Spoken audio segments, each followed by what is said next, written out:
আসসালামু আলাইকুম। আপনারা শুনছেন সংবাদ শিরোনাম। বায়োডেটায় এখনো অবিবাহিত জামাত এমপির কথিত দ্বিতীয় স্ত্রী। জানাবো জুলাই আন্দোলনে মাদ্রাসার শিক্ষার্থীদের অবদানে রাষ্ট্রীয় স্বীকৃতি দিতে হবে বলছেন নাহিদ ইসলাম। বিএনপির এমন খারাপ দিন এসেছে যে রাশেদ খানকেও সহকারী বানিয়েছে তারেক রহমান বলছেন সার্জিস আলম। সর্বশেষ জানিয়ে দেব গণভোট অবৈধ হলে সালাউদ্দিন আহমদ ও তারেক রহমানও অবৈধ বলছেন সার্জিস। শুনছিলেন সংবাদ শিরোনাম, এখন থাকছে বিস্তারিত। বায়োডেটায় এখনও অবিবাহিত জামাত এমপির কথিত দ্বিতীয় স্ত্রী। সম্প্রতি সাতক্ষীরা ৪ আসনের সংসদ সদস্য ও বাংলাদেশ জামাত ইসলামের নেতা গাজী নজরুল ইসলামের সামাজিক যোগাযোগ মাধ্যমে ছড়িয়ে পড়া ভাইরাল ভিডিওকে কেন্দ্র করে নতুন তথ্য সামনে এসেছে। ভিডিওটিতে থাকা মরিয়ম খাতুন নিজেকে ওই সংসদ সদস্যের স্ত্রী দাবি করলেও তার একটি বায়োডেটার বৈবাহিক অবস্থায় অবিবাহিত উল্লেখ রয়েছে। মঙ্গলবার ২১ জুলাই এক লিখিত বিবৃতিতে গাজী নজরুল ইসলাম দাবি করেন ১৮ বছর বয়সী মরিয়ম খাতুন তার দ্বিতীয় স্ত্রী। তার ভাষ্য অনুযায়ী গত ১৭ জুন পারিবারিকভাবে প্রথম স্ত্রীর সম্মতিতে তাদের বিয়ে সম্পন্ন হয়। তবে মরিয়মের বায়োডেটায় দেখা গেছে দাবিকৃত বিয়ের ৫ দিন পরও ওই তরুণীর বৈবাহিক অবস্থা অবিবাহিত লেখা রয়েছে। বায়োডেটায় দেখা যায় গত ২০ জুন তারিখে সংসদ সদস্য গাজী নজরুল ইসলামের স্বাক্ষর রয়েছে। স্বাক্ষরের উপরে সবুজ কালিতে হাতে লেখা রয়েছে জোর সুপারিশ করছি, অথচ গাজী নজরুল ইসলাম দাবি করেছেন গত ১৭ জুন পারিবারিকভাবে মরিয়ম খাতুনের সঙ্গে তার বিয়ে সম্পন্ন হয়।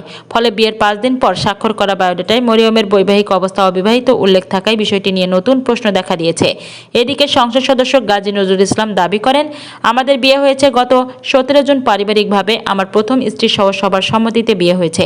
আমার দ্বিতীয় স্ত্রীর নাম মোসাম্মদ মরিয়ম আক্তার, তার বাবার নাম মাসুম বিল্লাহ, তাদের বাড়ি সাতক্ষীরার গাবুরা ইউনিয়নে, বর্তমানে ঢাকায় আছেন তিনি। জানিয়ে দেব জুলাই আন্দোলনে মাদ্রাসা শিক্ষার্থীদের অবদানে রাষ্ট্রীয় স্বীকৃতি দিতে হবে বলছেন নাহিদ ইসলাম।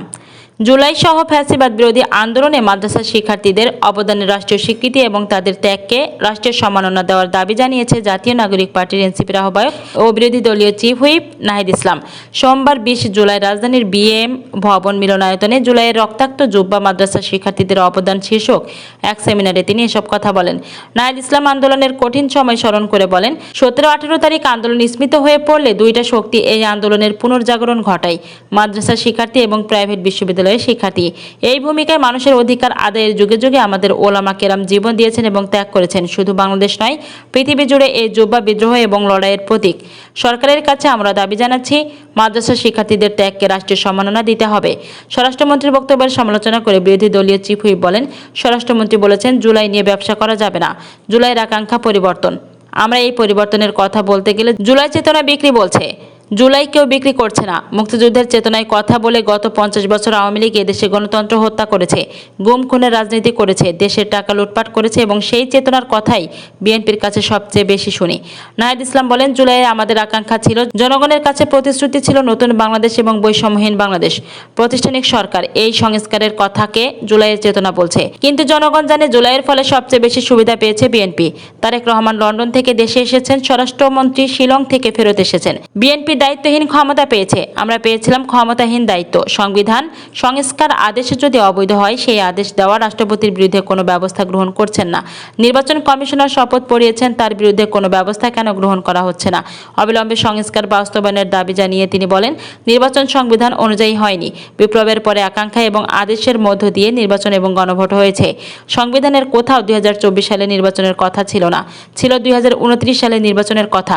ফলে সরকারের বুঝতে হবে ৫ আগস্টের পরের ধারাবাহিকতা সংবিধান নিয়ে বোঝা যাবে না। এটা জুলাই বিপ্লবের জনগণের আকাঙ্ক্ষা দিয়ে ব্যাখ্যা করতে হবে।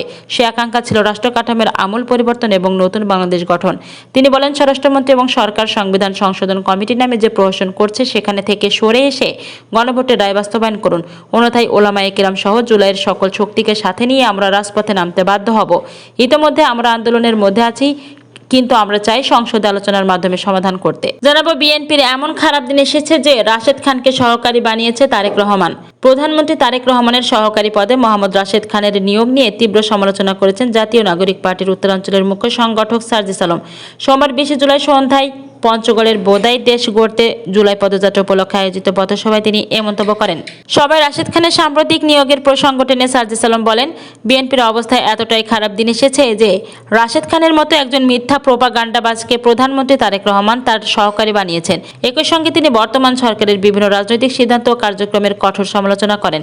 গণ অধিকার পরিষদের নেতা নুরুল হক নূর রাশেদ খান এবং গণসংহতি আন্দোলনের প্রধান জুনায়েদ সাকির কঠোর সমালোচনা করে সার্জিস আলম বলেন, সংস্কারের পক্ষে কথা বলা অনেক নেতা আজ প্রতিমন্ত্রীর লোভে বিবেক বিক্রি করে দিয়েছেন।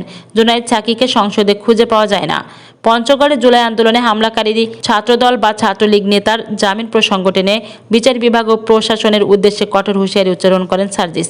তিনি বলেন, পুলিশ, জেলা জজ, চিফ জুডিশিয়াল ম্যাজিস্ট্রেট থেকে শুরু করে হাইকোর্টের বিচারক যারা এখনও মনে মনে আওয়ামী লীগের দালাল হিসেবে কাজ করছেন, আগামীতে তাদের প্রত্যেকের নাম পোস্টার করে দেওয়ালে লাগিয়ে দেওয়া হবে।